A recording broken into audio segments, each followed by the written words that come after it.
Ho riflettuto sul fatto che se un giorno o l'altro morirò, sarà difficile che qualcuno scriva una composizione dedicata alla mia memoria. Per questo ho deciso di scriverla io stesso. Il tema principale del quartetto sono le iniziali del mio nome. Nel quartetto ricorrono temi delle mie composizioni e una canzone rivoluzionaria, una bella insalata. La pseudo-tragicità di questo quartetto è tale che io, componendolo, ho sparso tante lacrime quanta urina si può spandere dopo aver bevuto una mezza dozzina di birre. Con queste parole nel 1960 Shostakovich, compositore russo del Novecento, descrive il suo ottavo quartetto d'archi. Era andato a Dresda per scrivere la colonna sonora di un film che avrebbe raccontato i bombardamenti alla città da parte degli alleati a fine guerra.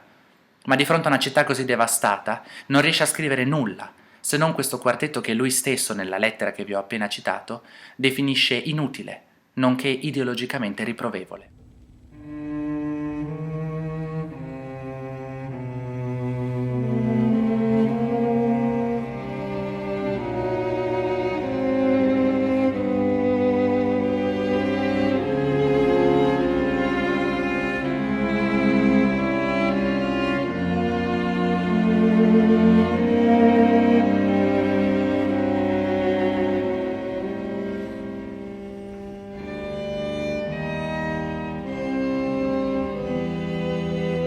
Questo inizio non è fatto altro che dalle stesse quattro note che vengono ripetute ad altezze diverse e dai quattro strumenti diversi e talvolta sovrapposte. Ma quali note? Shostakovich nella sua lettera lo dice molto chiaramente, sono le iniziali del mio nome. Come funziona? Beh, di fatto lui non ha utilizzato le note come le conosciamo noi, do, re, mi, fa, sol, la, si, ma ha utilizzato la notazione tedesca, quella che è in lettere dell'alfabeto. È un sistema che per ricavare certe melodie avevano utilizzato anche altri compositori prima di lui, uno su tutti Johann Sebastian Bach più di 2 secoli prima. Ebbene, alla lettera D del suo nome, Dimitri, corrisponde la nota Re, mentre E e S, che sono la nota Mi bemolle, si pronunciano come la S di Shostakovich, è la C, è la H, ecco che abbiamo DSCH, Dmitri Shostakovich.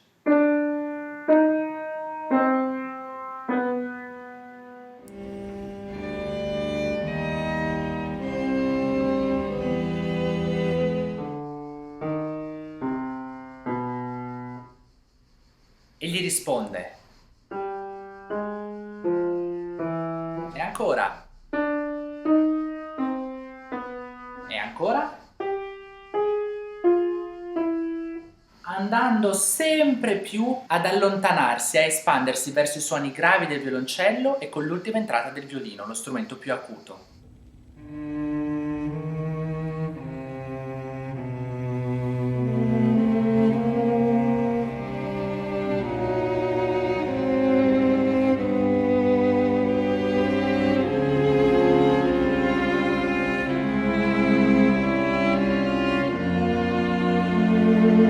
Questo piccolo motivo viene detto in tutti e 5 i movimenti di questo quartetto. Posto che il primo e l'ultimo movimento sono praticamente identici, a suggerire una circolarità della forma, cioè il quartetto inizia così come finisce, è interessante nei movimenti centrali vedere la trasfigurazione che ha questo motivo. Ad esempio nel secondo movimento lo sentiamo ossessivamente contorcersi su se stesso. Diventa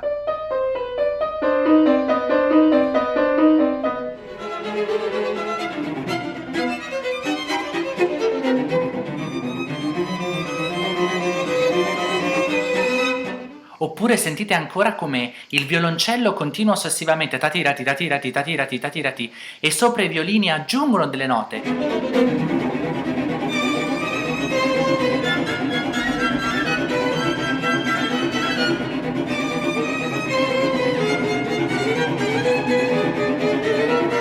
Oppure sentite come comincia il terzo movimento. Le 4 note vengono dette più veloci, più ritmiche e viene aggiunto un trillo.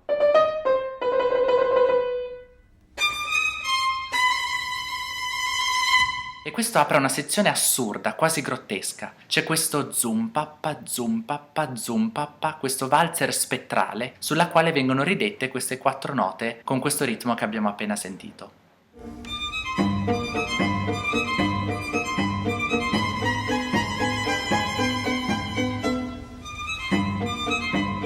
Ma ascoltiamo anche altri momenti del quartetto in cui sentiamo queste stesse note.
Un altro aspetto molto interessante di questo quartetto, e l'abbiamo visto anche nella lettera citata all'inizio, non è solo quello del tema fatto con le iniziali del suo nome, ma è anche quello delle citazioni delle sue stesse opere.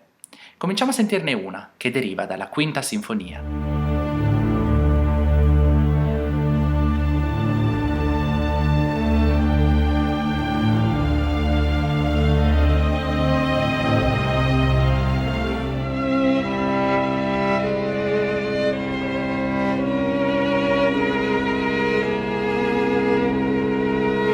Sentite come sposta un tema della prima sinfonia dalla tromba agli archi.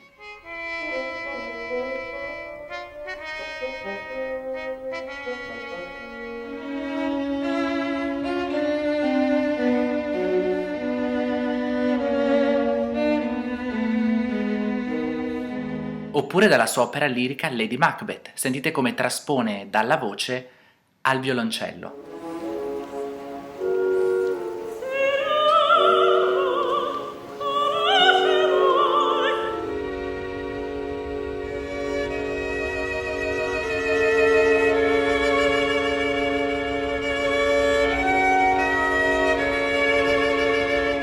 Ma anche dal suo concerto per violoncello.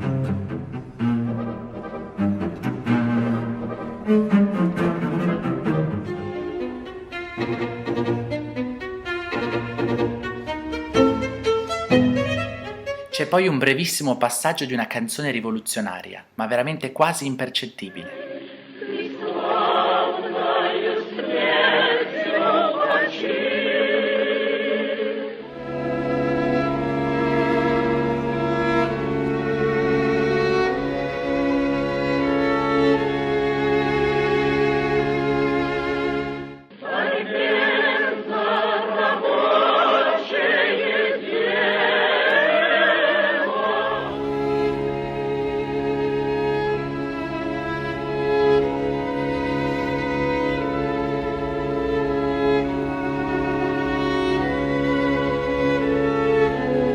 Così come è interessante la differenza che c'è fra il suo secondo trio, che è estremamente pesante, sembra quasi un elefante, e invece il quartetto.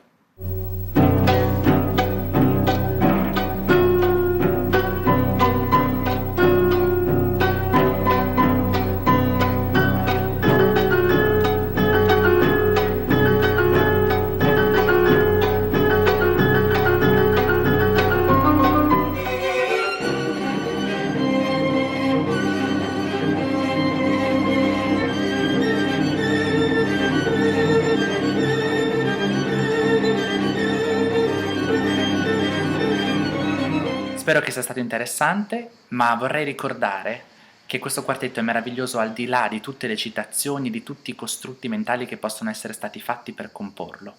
Questo è un piacere in più che possiamo avere nel sapere questa cosa e nell'apprezzare l'opera di uno che era non solo un genio, ma anche un essere umano, e che quindi si è trovato a scrivere in questa situazione una musica di questo tipo. Tuttavia questo quartetto si può apprezzare tranquillamente anche a un ascolto completamente scevro da tutto ciò. È sicuramente un ascolto impegnativo, ma vale tanta soddisfazione. Alla prossima!